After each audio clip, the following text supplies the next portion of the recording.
Bonjour, bienvenue, merci de nous rejoindre en salle de presse pour notre point de presse quotidien. Nous sommes aujourd'hui le lundi 29 juin. Je commence par les annonces. First, on behalf of the President who tweeted on Saturday, we want to congratulate Michal Martin for his election as Taoiseach. Gonari Antalat. Then, as I'm sure you saw, Saturday was a big day for global solidarity against the coronavirus. World leaders and artists came together to pledge additional funding to develop coronavirus vaccines, tests, and treatments, and make them accessible and affordable everywhere in the world for everyone who needs them. The global goal Unite for a Future Summit raised 6.15 billion euros in financing from 40 countries, including a new pledge of 4.9 billion euros by the European Investment Bank and the European Commission. This brings total pledges under the coronavirus global response, the worldwide pledging marathon launched by President von der Leyen, to almost 16 billion euros.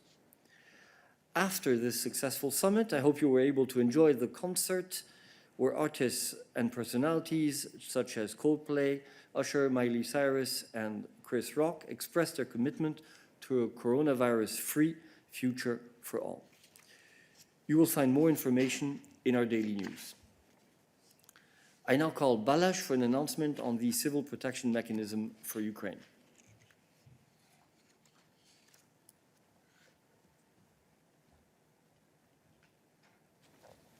Good afternoon.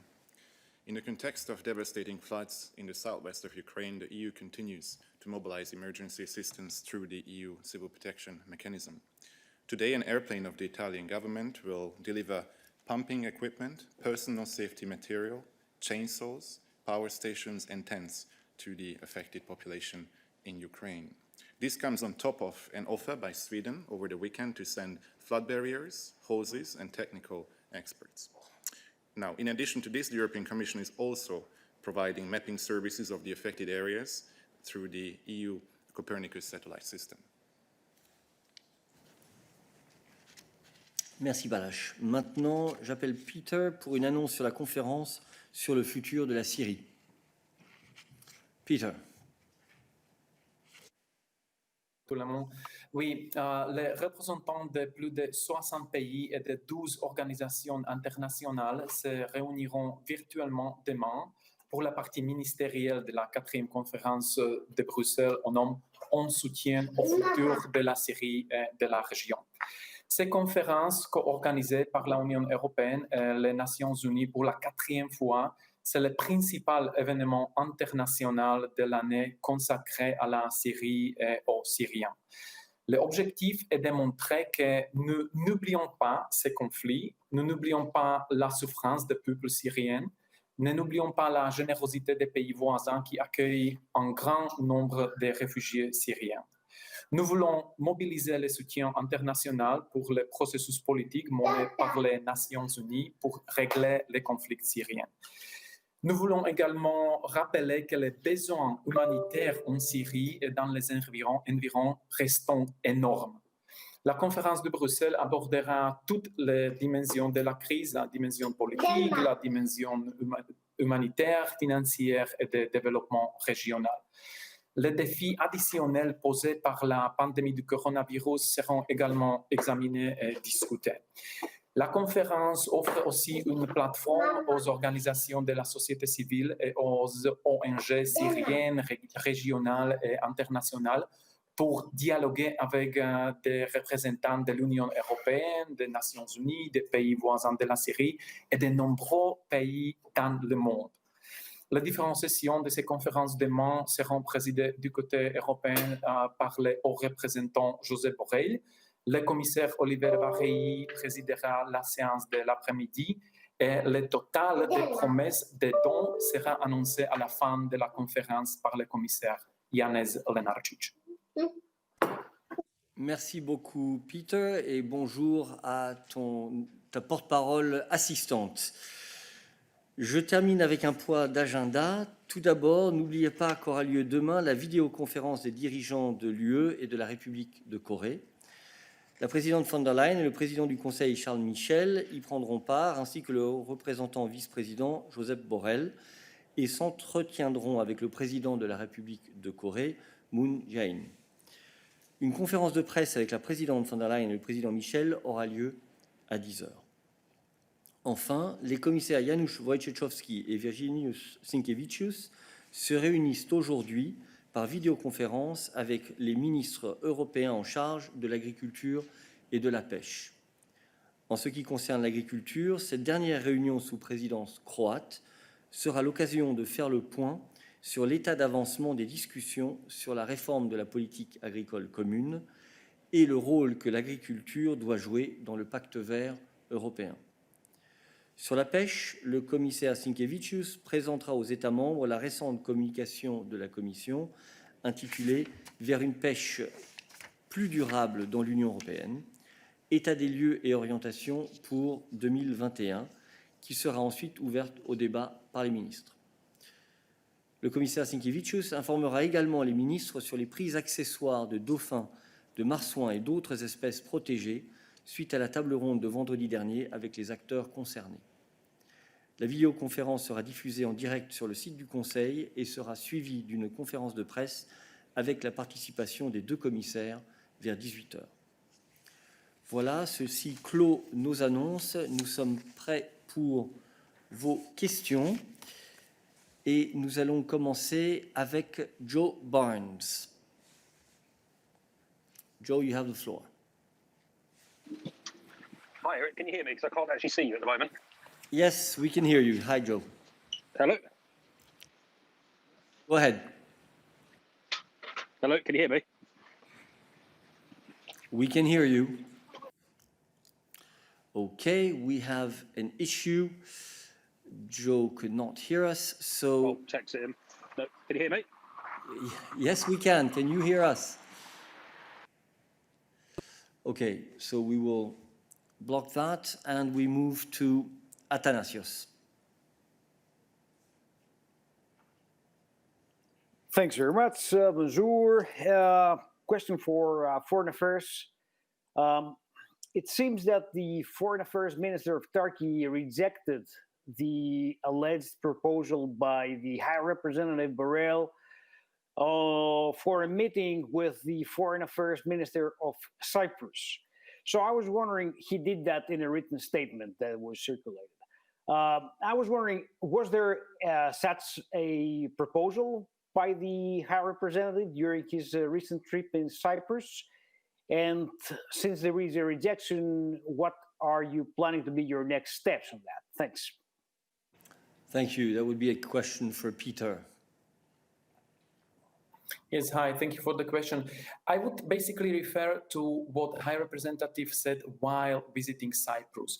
He was recalling the EU position on Turkey, the EU positions on the activities in the Eastern Mediterranean, and was saying that these issues need to be taken forward and solved in a dialogue. So I wouldn't go beyond what High Representative said in Cyprus, but I would add that, as you know, the Turkey will be subject of discussions at the forthcoming European meetings, both the Foreign Affairs Council and the European Council. So I think that would be the best platform to discuss how to take this issue forward and how to continue our engagement with Turkey in order to achieve the change of the behavior and of actions and statements in this regard. Thank you, Peter. Let's continue with issues related to foreign affairs then. So please unraise your hand unless it is on foreign affairs. I see that Anna Fondensky has a question. Anna.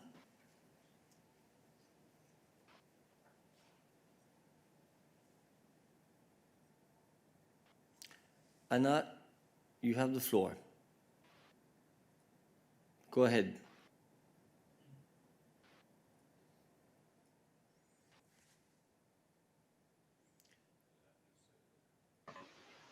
Yes. Bonjour tout le monde, bonjour. J'ai la question concernant la crise politique au Mali et j'aurais voulu poser la question à Virginie. s'il a quelque chose à dire, c'est nous communiquer la position de la diplomatie européenne vis-à-vis de cette situation inédite. Virginie.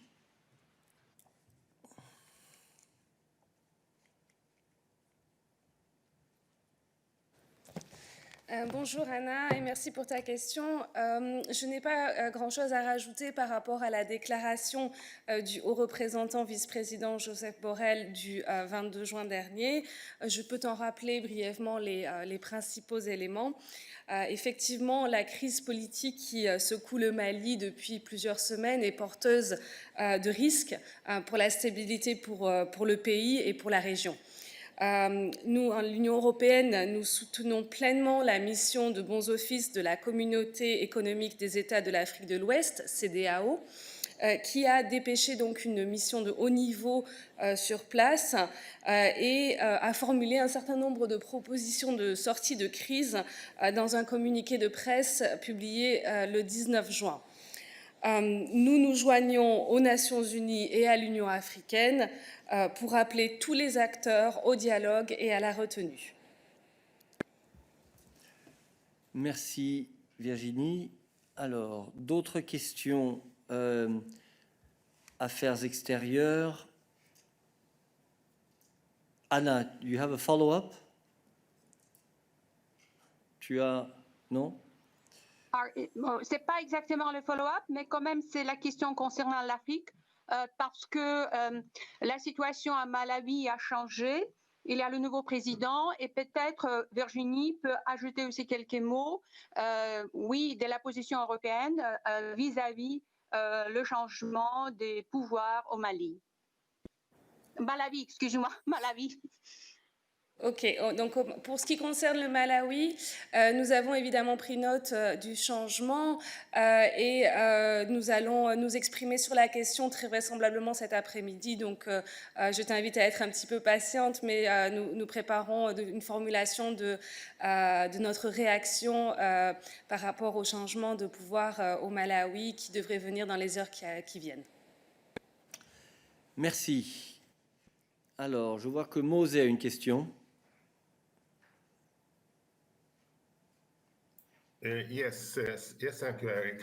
I would like to come back to Peter about his announcement on the conference on Syria in Brussels tomorrow.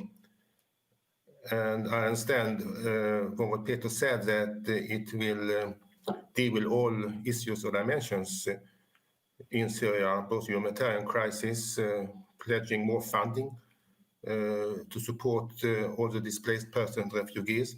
But also, as he said, I mean, the political process, which is led by United Nations. So my question is, you said that 60 countries will participate.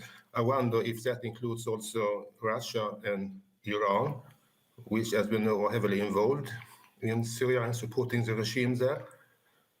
And also, when you mentioned that a number of civil society organizations from Syria will be invited to discuss the issues here in Brussels, I wonder if that invitation also includes representatives of the Kurds in northern Syria, in the Rojava region. Thank you. Thank you, Mosé. Peter. Thank you, Mose. Indeed, the Syrian conference, the fourth Brussels Syria conference, has a dedicated website with all the information about the program, about the participation. So you can find there the latest. When it comes to the participation of the countries or international organizations, you know that this is in many cases confirmed at a very late stage. The representatives of countries you mentioned, Russia, Iran, Turkey, have been all invited. We expect that they would attend. Our expectation is the attendance at the ministerial level or principal level. So when you go to the website, you will see the participation then as we are getting closer to the ministerial segment tomorrow.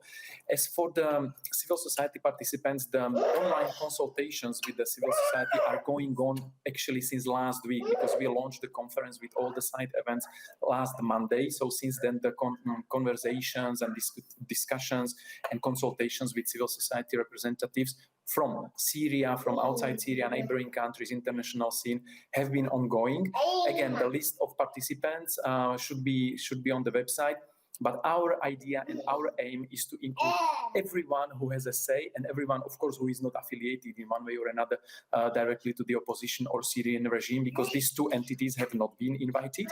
And that's why we are also focusing on the Syrian civil society, so that the representatives of the Syrian population are there. And our aim is to have everyone included who is representing the Syrian civil society from Syria. Thank you, Peter. Paola, is your question on foreign relations? If yes, you have the floor. No. Okay, then. I'll raise my hand. Yeah, thank you very much. Okay, then I think that closes the External Affairs chapter. So let me try to come back to Joe.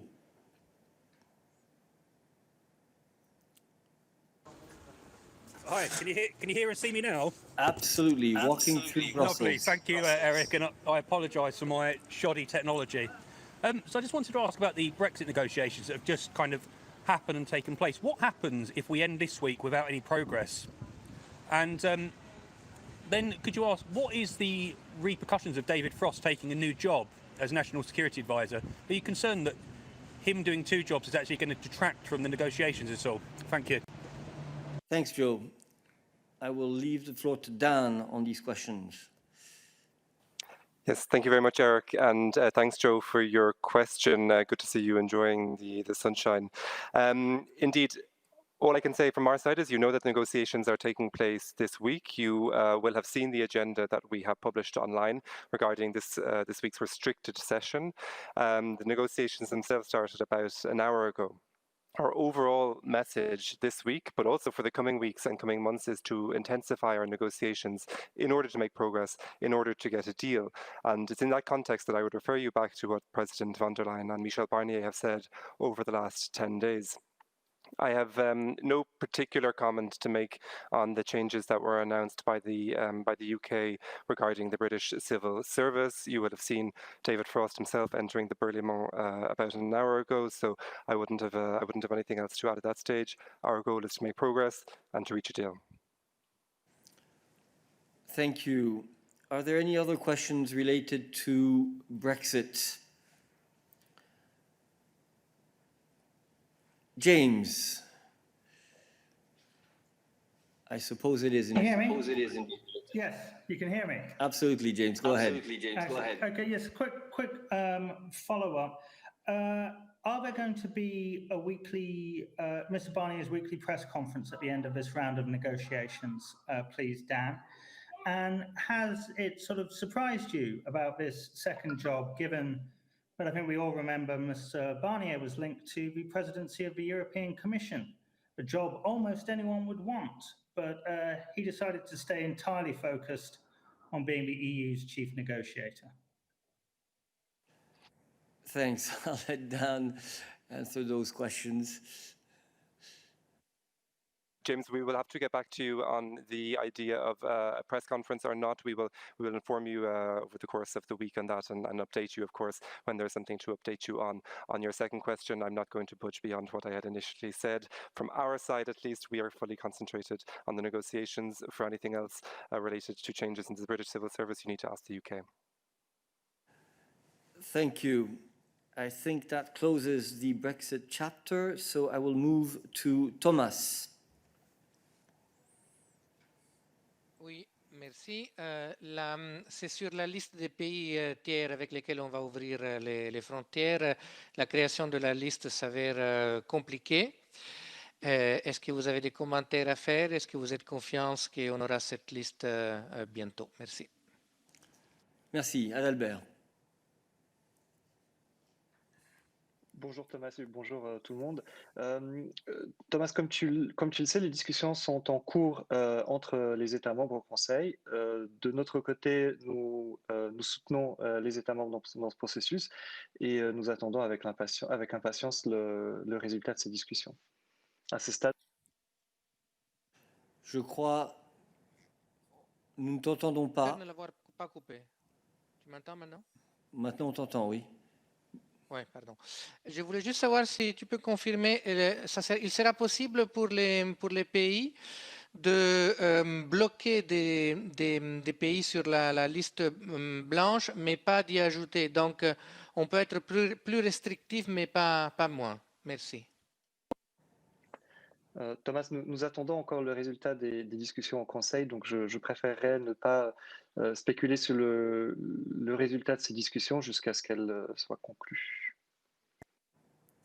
Ce sont vraiment des questions qu'il faut adresser au Conseil. Le processus est maintenant clairement entre les mains du Conseil et pour le moment, nous sommes, comme vous, dans l'expectative. Are there other questions on external borders?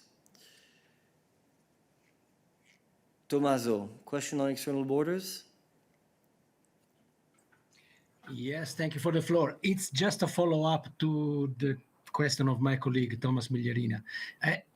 I know you're waiting for the results of the discussion in the Council, but according to what we've been told, in the list there is China, provided that it gives reciprocity to the EU, but there is no Taiwan. I wonder if you know why, because Taiwan registered just 7 deaths from coronavirus since the beginning of the pandemic. Thank you. Tommaso, I think we've been clear.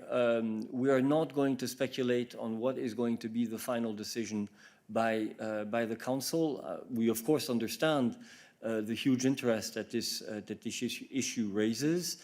But for the moment, there is a process, decision-making process in the Council, and we do not want to speculate on what the final result will be, nor on the reasons. It will be for the Council as well to provide you with explanations as to which countries are on the final list and which aren't. And we will, of course, listen attentively as well. As you know, we have submitted.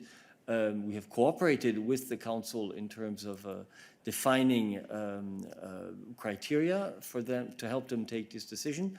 But at the moment, it is for them to finalize the list. Thank you. I think there's really not much more. There is, in fact, nothing else that we can say at the moment on this issue. So I would like to move to other issues. Paola, I believe you have a question on competition. Hi, yes. So my question would be for Ariana, I guess, and it's related to a decision. Today, the Competition and Markets Authority in the UK has fined £5.5 million into separate cases related to price fixing for retailers in the production of musical instruments and sale of musical instruments. I wonder why DigiComp has not initiated its own investigation, given that these retailers also sell in Europe. Thanks. Thank you. Ariana will come to the podium, but she may have to come back to you on that. Indeed. Hi, Paola. I'll have to get back to you on that. I don't think it's on my radar right now, but I'll certainly get back to you. Sorry for that, but since Ariana is on the podium, do we have other competition-related questions for her? Giuseppe, your hand is raised. Is it a competition question? No, it's not on the competition, but it's again a follow-up concerning EU external border, if I may. Okay, you can try, but honestly, we have said that we really have nothing to add at this stage on this. But go ahead, ask your question, we will see. But I just wanted to know if there's if the EU member states do not reach an agreement on this, could it be the possibility of not lifting EU external border on 1st July? And as concerned the criteria, is one of the criteria the quarantine? Thank you. Okay, let's go back to Adalbert. Hello. So regarding, first of all, the issue of criteria, these criteria have to be decided by the Council, as we said. From the Commission side, what we have proposed to the Council are kind of 3 sets of criteria, one related to health, measures or to the health situation in the given country, a second set relating to the possibility to apply containment measures during travel, and the third criterion linked to any possible agreements we can make with that country relating to a kind of reciprocal approach to the travel restriction. The criteria that we have proposed do not specifically relate to quarantine, but they will have to be specified further by the Council. Now, as regards what would happen if there is no agreement, this is also something that the Council will need to look into. Thank you. Now, I know that Lily had asked for the floor. Lily, go ahead.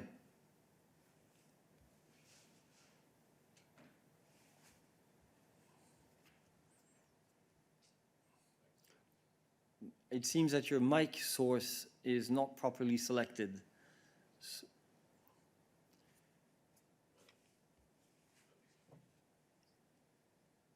So try again.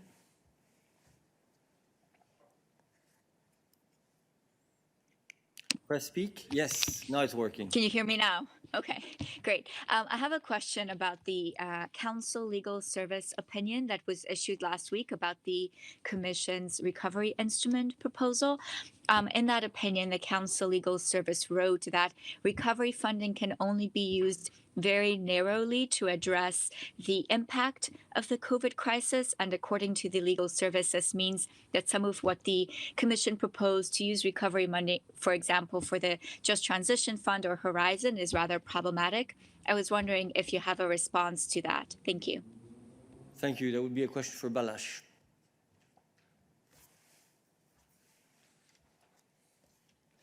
Hi, Lily.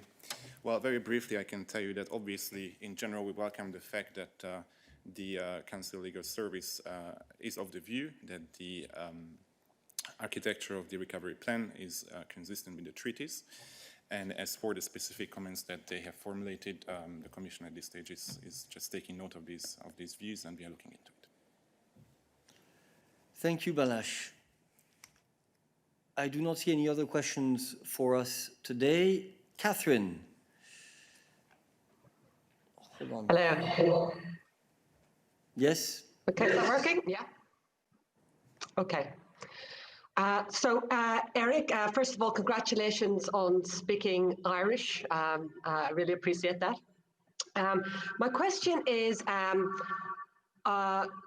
last week when the Council agreed on the Future of Europe conference, or whatever it's going to be called, they said that an eminent European personality should lead the discussions. And I was just wondering if there's anybody in mind.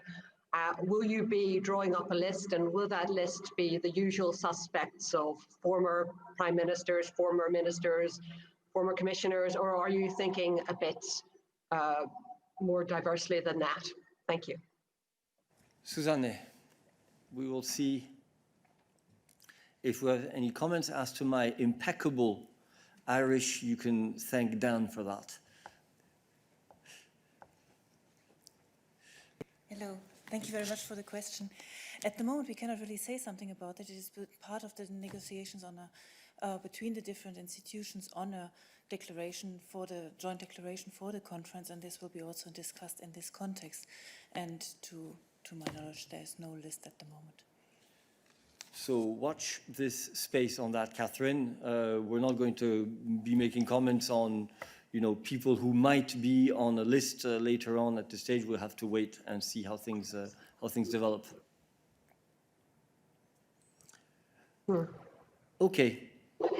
Thank you very much. I do not see any other questions. So have a good afternoon and see you tomorrow.